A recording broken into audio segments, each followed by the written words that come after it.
สวัสดีและยินดีต้อนรับทุกท่านเข้าสู่ช่องคุณรตีค่ะ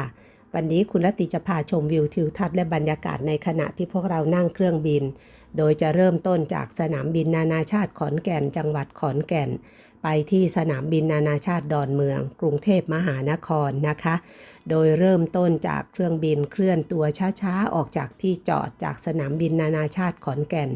หลังจากนั้นก็เคลื่อนตัวช้าๆวิ่งไปตามรันเวย์ค่ะแล้วก็ทะยานขึ้นสู่ท้องฟ้า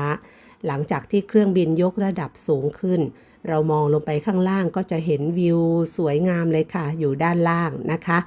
แล้วก็เวลาเครื่องบินเขาทะยานขึ้นฟ้าสูงไปอีกระดับหนึ่งที่อยู่ระดับเมฆหรือเหนือเมฆก็จะเป็นอีกวิวทิวทัศน์และบรรยากาศหนึ่งนะคะพอไปถึงสนามบินปลายทางเครื่องบินเตรียมตัวที่จะลงจอดนะคะเขาก็เตรียมตัวลงจอดเราก็จะได้ชมวิวทิวทัศน์ในขณะที่เครื่องบินลดระดับต่ำลงนะคะ